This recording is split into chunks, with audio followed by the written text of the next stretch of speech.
It's time for the first of what appears to be 18 parts of my Best of 2023 series for the Game Wisdom Awards. And we are going to be starting things off with my favorite action games of the year.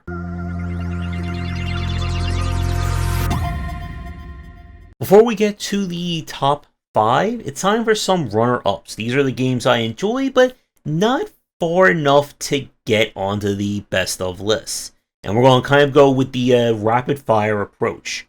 The first one is Wo Long Fallen Dynasty, the kind of romance of the Three Kingdoms take on the Neo formula.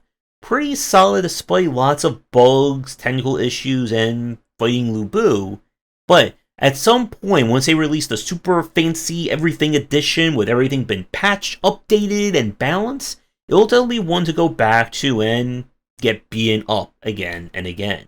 Gravity Circuit is an homage to the likes of Mega Man X with high-speed 2D platforming action. And this was one that we played all the way through.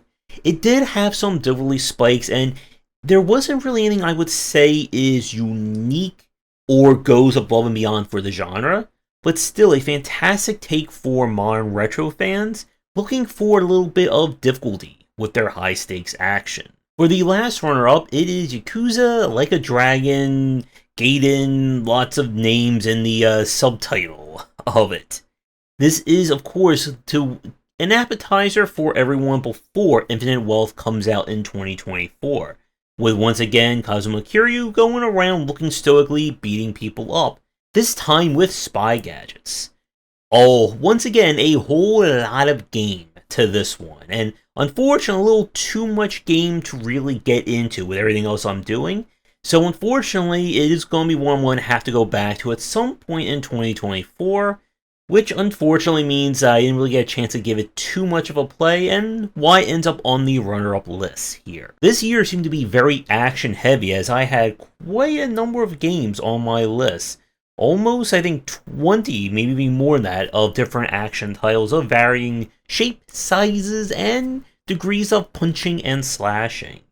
And it's one of those years I'm glad we switched to a top list rather than just saying, here's first, second, and third place, because there is no way I'm going to sit here and try to discern which one of these games was the most actiony of the rest.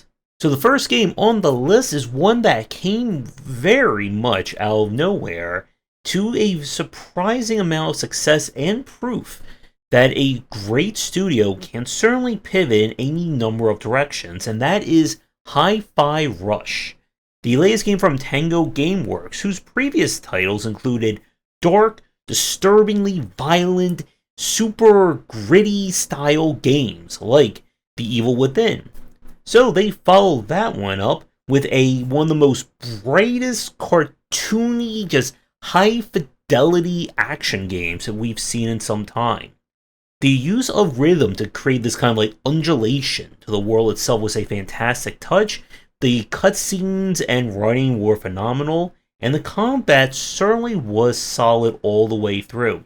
It also has the record of being the only rhythm meeting some other genre game that I've managed to beat all the way through. Sorry, Metal Hellsingers.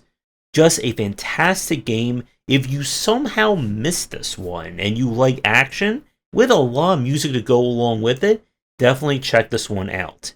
And it's also a really great example of it wants to be this kind of rhythm focused game, but it doesn't kind of force it on you, as some of the other ones that I've played, where if you are not good at getting like perfect rhythm, or the game is so kind of specific to that beat, then you just absolutely lose. This one does a great job of giving some accommodations to people like me who are rhythmically challenged. And again, even if you are completely horrible when it comes to music and rhythm, there's enough difficulty settings and accessibility options that should allow you to at least do some rocking and rolling on your own. For the second game of my list, we go to one that should be of no surprise at this point. It is Armored Core 6, and this was a game that I was kind of a little bit wishy-washy on when I was going to buy it day one. but having played through it not once, not twice, but 3 times to see every possible ending, get all the challenges, we shot so many ACs. It was a phenomenal game, and again, it's further proof about how From Software really does cater to their specific fan bases. And if you're an Armored Core fan, looking for the next generation of it, while also being a little bit more approachable in spots, this is a great offering. Now, people have, of course, argued that it's too hard, it's too easy. You can build a perfect AC to beat every boss. You need to create the perfect AC to beat every boss. But it does definitely speak to just the level of customization and personalization that Armored Core 6 offers. Once I kind of got my build down, that was it, and I demolished through the entire game, just as you probably have your own favorite AC build. I'm sure a few of you were using the double shotguns, or maybe just go like all rocket launchers, all laser swords, anything like that. A fantastic example, again, of how you can do a strong aesthetic without kind of going like over the top. It's a great counterpoint in a way to Hi-Fi Rush, where that game was super bright, super cartoony, in your face. Just you look at a screenshot and your eyes start to just get exploded with detail. Armored Core 6 is far more muted in spots than some of the other games, but when it pops, it really pops. And again, despite the fact that it is just giant robots fighting giant robots, it does a fantastic job of selling it, the world, and even just the characterizations of these characters that we never see their faces at all throughout the entire game. Of course, resonate with a lot of people, as everyone now loves a Rusty, who calls us Buddy.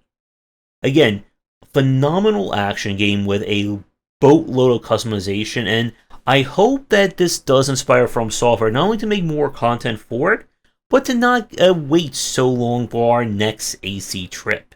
Or number 3, it's another game that has a very Souls-like atmosphere and philosophy to it, but it is not by From Software, and that is Lies of P. Lies of P is a very surprising game. It is by far, I would say, the best non-From Software Souls-like that we've played in the past decade.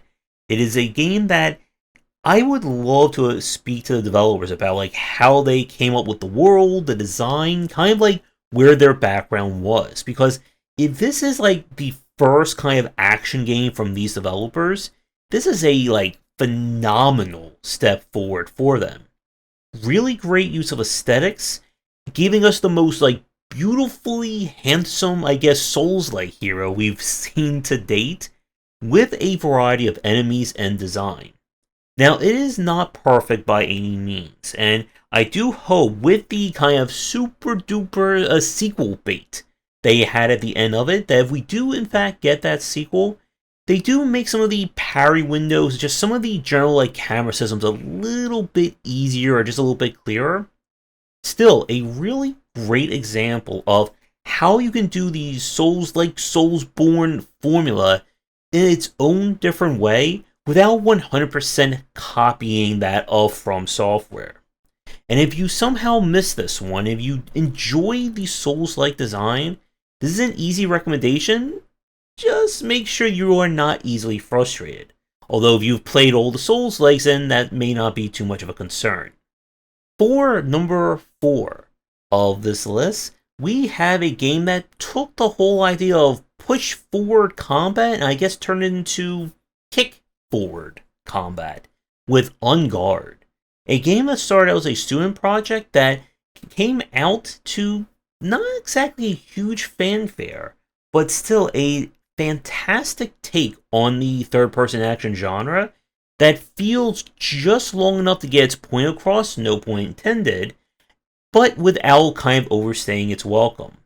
What makes this game win or be on my list for action is how well they've accompanied or they've integrated the environment into its combat, as you can kick tables at people, throw buckets, light cannons, knock people off cliffs, into water, into racks, and everyone is so damn happy and not at all like angry or shocked that they just got knocked off a 30-foot platform into the water.